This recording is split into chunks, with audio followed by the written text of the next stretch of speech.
So my camera on my phone, well, the file for the videos and the pictures on my phone is about full, so the video was cutting off. But I forgot where I left off. But the job that I work with mentally challenged individuals, I work 4 hours, and in this case, it's 3 hours. Now, I was trying to combine those cases while I went to school in the morning and maybe get like a decent hours at that job, both of the jobs, combining and get a decent paycheck.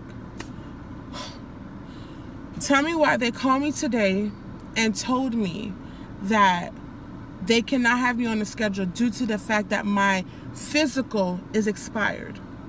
Now, guys, state was here last week, okay? Guess when they told me that my physical was expired? Last week. Guess when I have a physical appointment? On the 9th, which is next week. So they took me off the schedule. Now, I feel like ever since before, they've been doing a lot of funny things where money was stolen from me. $45. It was my tithes and offering. They stole it from me. I reported. I did the chain of command. I told my supervisor. For my supervisor, she said she was going to contact the program manager. And the program manager disclosed to her saying that I have to get the law enforcement involved. I was like, okay, I did it. So when I did, HR, from what I heard, from what I understand, said that since the law enforcement is involved, they have nothing to do about it.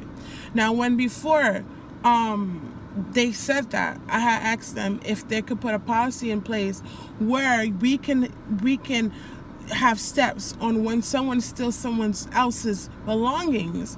What is the protocol? What can we do? How are we going to do an investigation? Because at the end of the day, there was no thorough investigation.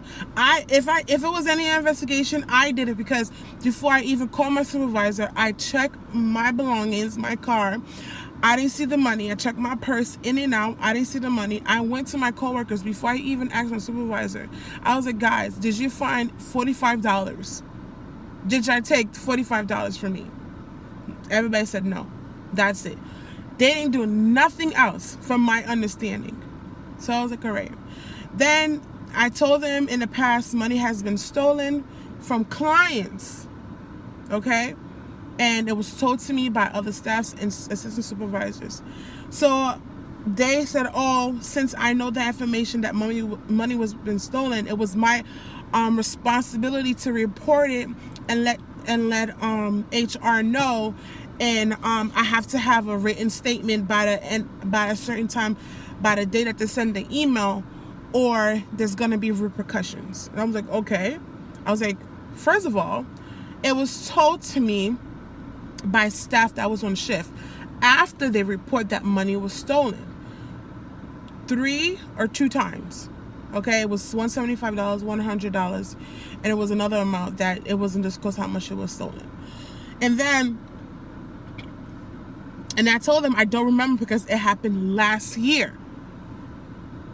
So they were trying to switch it up, if you guys understand between the lines what I'm trying to say to you, then you understand. But I don't know other further way to explain it than they've been trying to be very pinpointing flaws on my behalf so they can have a legitimate reason to let me go or make it hard for me to get hours.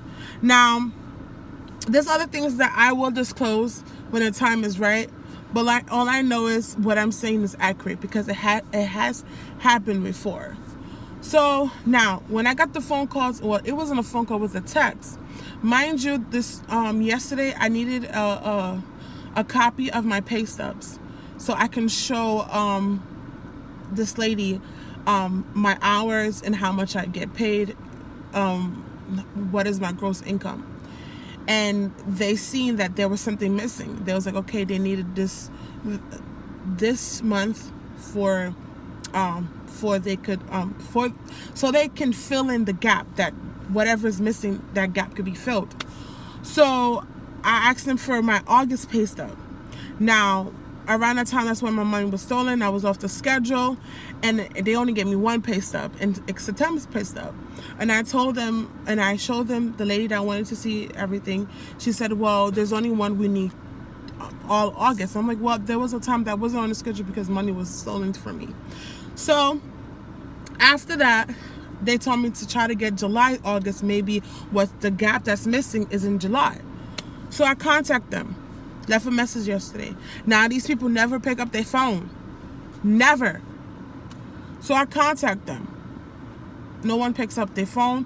But before they were picking up the phone, like the reception, like before this whole get me all the schedule fiasco happened, she was picking up her phone. But yesterday I called, no one picked up their phone. Today I called, no one picked up the phone until I call. I'm assuming this is her cell phone. So I called the lady's cell phone. First time she didn't pick up. She calls me back. I call her back again, explaining that I need July's pay stub because August pay stub is not is not what I'm saying. The pay stub that I'm showing them is not making sense. So they need to see July pay stub. So that gap that's missing, they will understand what I'm trying to say to them. So, and again, I'm going to be open and as real as I can. I need assistance because I'm not getting paid that much. I'm being taken off the schedule, or I don't get hours at my other job. So they was like, okay. She said, okay, she would have, I talked to her in the morning. This was around 10. She was like, okay, she would have my pay stub. She would look into it, she would get it ready for me. And I was like, okay, so I pick it up today. Now, around 12, my supervisor texted me saying, oh, I'm happy that you got your August pay stub.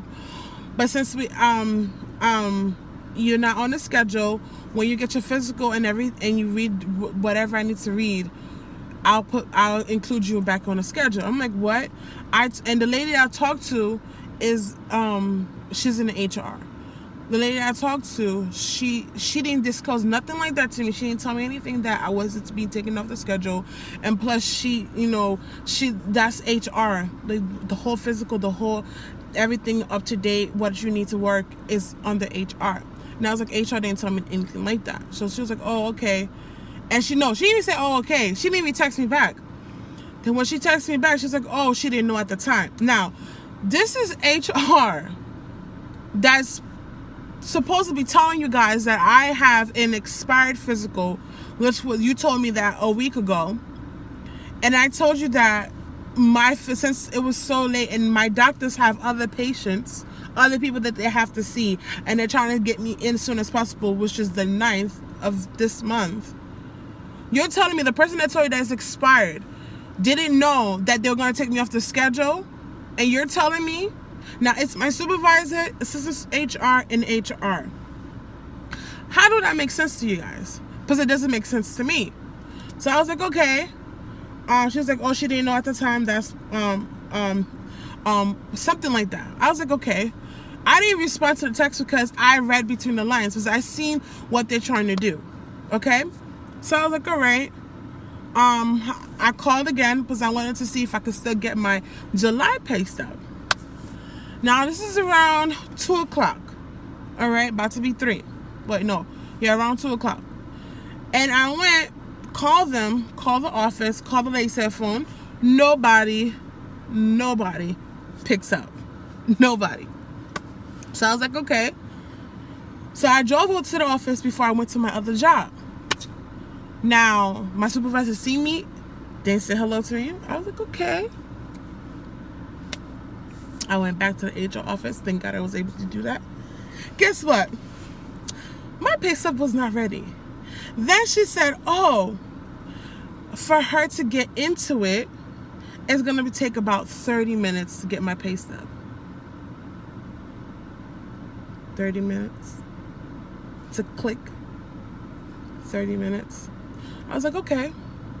I'm like, can you leave it with my supervisor in the book so I could get it tomorrow when I go to the office? Because obviously when I go to the office, it's going to be closed because I get out at 6.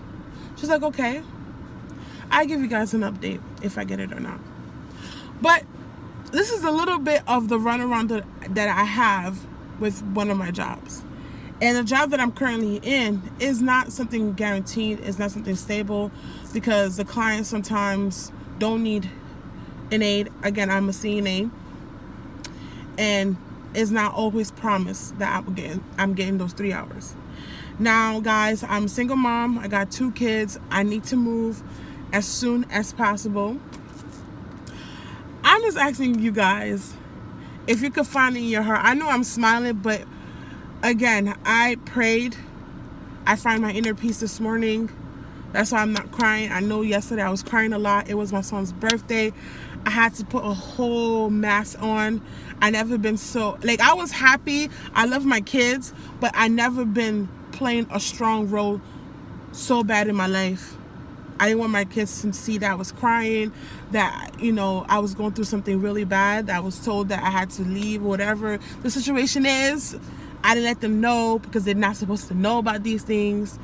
And I'm just asking you guys if you could just share my videos. So guys, my phone is acting up because it's full. So I'm gonna speed up, and it's sorry about the stand where I'm recording. I just got out of work. I basically did 2 hours. So 3:30 to 5:30. Yeah, wait, 3:30, 4:30, 4:35. Yep. I did 2 hours of work. So I just came out of work. When I was recording, I was going into work, but I had did a recording, like maybe a 15-minute recording, and either I did not press the record button or I deleted it. Both is on my behalf. Silly mistakes. But the reason why I'm coming back on here is because, again, I'm stressing it out. If you guys can help me out, the YouTube community, can you come together and help a sister out? Share my videos, shout me out or something. I'm gonna start doing how-to videos and simple videos, just to put a lot of videos out there, because again, my jobs, I don't know what's going on, but when life gives you lemons, you make lemonade. Lemon ice pops, you do lemon exfoliating. So I'm gonna do anything I can to help myself at this moment, because again, I need to move. I have a lot of bills that accumulates up to $1,000. That 2 hours, I just did 2 hours of work today after class. So anybody, just please help a sister out. Share my videos. I keep saying it again, I sound like a broken record. I'm sorry, I'm recording in my car. I'm trying to get this video out tonight. It's either I am trying to switch jobs. The issue is, my concern is, if I go into a nursing home that are paying a lot, like $20 an hour or something like that, I won't have time with my kids. I won't be able to go to church. My kids will be at daycare all the time, and so far they have been in daycare all the time, and it's gonna get worse. I won't have weekend, like I will have every other weekend I'll be working, but throughout the week I'll be working at the nursing home, and it's my condition. I have a bad back. I remember I stated on the previous videos, where 2013, when I just got my license through the state, they overdosed one of my clients at the nursing home in a dining room. I was by myself. The client got up. He was taller and bigger than me. His whole body weight just crashed down on me. And I was holding him for a period of time, to the point that I felt like a tear. Not a tear, but a string was pulled in my back. It didn't hurt at that time, but ever since that day until now, my back pain is getting worse and worse and worse and worse. So physical labor like that, I cannot do. I put myself through it earlier this year. It was that bad. It was bad to the point that I went to the hospital with back spasm, my foot. It felt like cement every time I wake up in the morning. I felt like I couldn't walk, I couldn't move my foot. It felt like cement. So physically, I'm not able to do that type of job anymore. And I'm only 28. So I'm being proactive. I'm trying to find avenues on how to get income in to support myself and my children. I know there's a lot of single mothers out there. We need to come together and help a sister out, please. Again, I'm gonna start doing videos of how-tos. I'm just gonna work. I'm going to work because the devil's a liar. Okay, I'm at peace. I'm not crying. I could cry right now because my income is being cut. It was already cut in half. Now it's cut in half again. Okay, so I'm keeping my joy, I'm keeping my peace, and I'm gonna move forward. I'm gonna keep on pushing, you know. And when my testimony is out there, I'm gonna be so excited and so hyped that I am right now, but 10 times more, because I know my miracle is coming, my breakthrough is coming, and I'm gonna help somebody out there. So again, please guys, share my videos, subscribe to this channel. I know I don't have nothing beneficial yet. I don't have a platform yet because I just started this year. I took the leap of faith and started my YouTube channel. I took the leap of faith of going back to school and, you know, just bettering myself mentally. So please bear with me. Everybody has to start somewhere, and this is it, and this is now. Please help a sister out. All the positive energy come my way, please. Again, subscribe, share my videos. I know I'm smiling. Trust me, yesterday I wasn't smiling. I was smiling, but I had to put on that smile, if you know what I mean.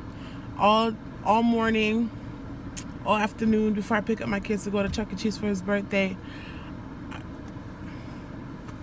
I was a wreck. I was out of it.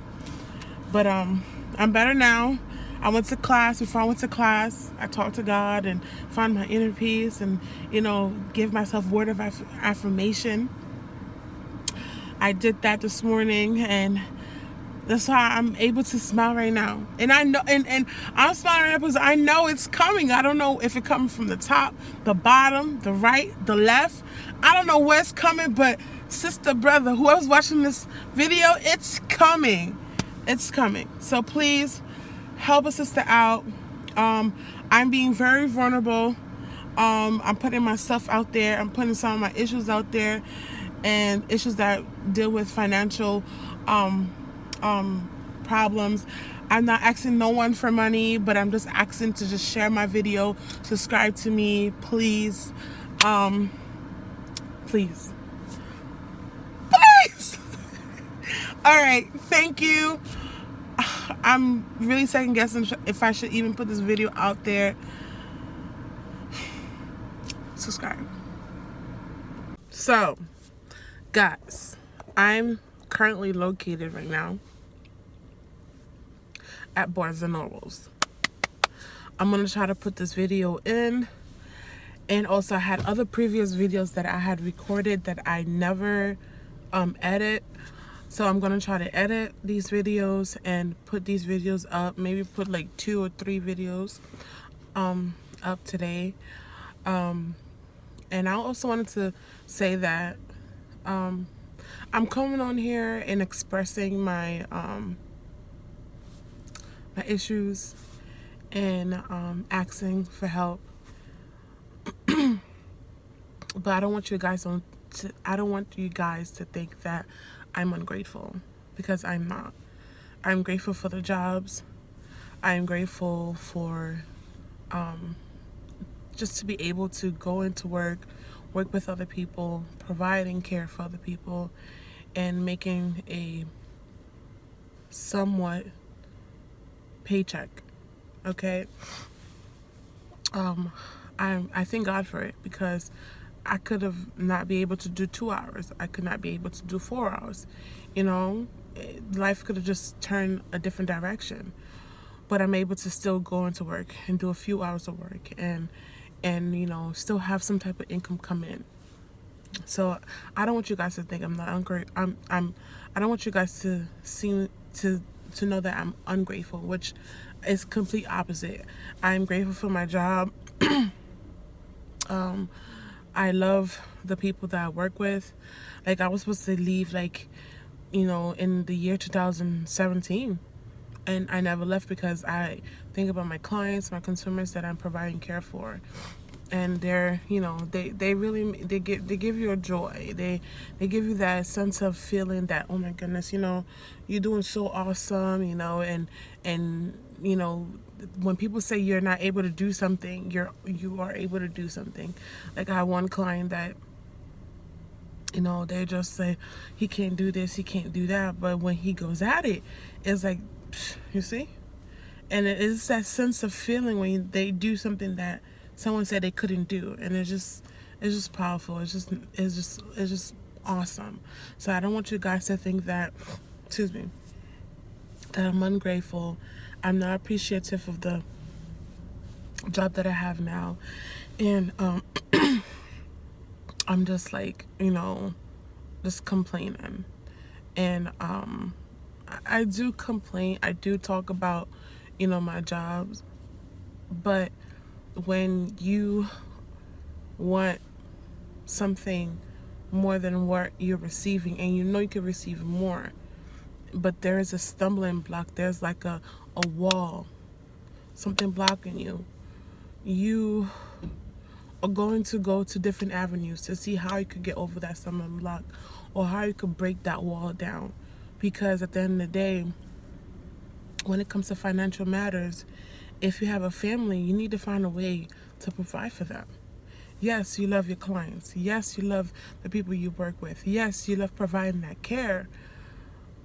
At a certain time, if the income does not increase, you cannot, you know, stay at that financial stumbling block for too long. And if you do get that blessing, you do receive that blessing at the moment, you're gonna grab it, you know. If in before, like, before before anything, like, I know with this job, like, I've been with them for a very long time, and I had every opportunity to leave, and I never did, because I love my clients, you know.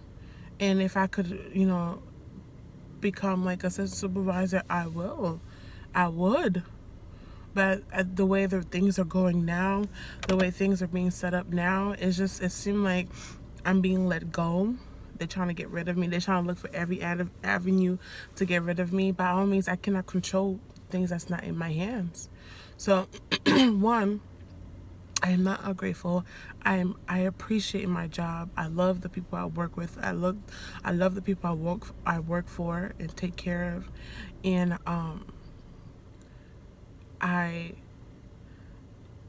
if I realize and I understand, and it's being put out there in bold print, that they're trying to let me go, in a way that if I decide to file unemployment, if they do let me go, they will have a right to deny me unemployment. And I feel like that's what they're doing now. And if I see that, what else I'm supposed to do? You know, I'm not quitting at this moment. I'm just trying to find another source of income, another source of help, another source of what can meet my need right now. So I just wanted to put it out there. I'm all over the place because, again, it's issues all over, but I want to take this and work on it now. And the other issues I could work on, because they're minor. This issue is major. It's major, and I know there's other people that's out here that's going through the same thing, and I want to be in a position, and I'm still in a position where I could be able to help people by speaking word of encouragement, speaking life into their life. But financially, if they needed money, or they needed something that have something pertaining to money, I won't be able to do it because I don't have to do it.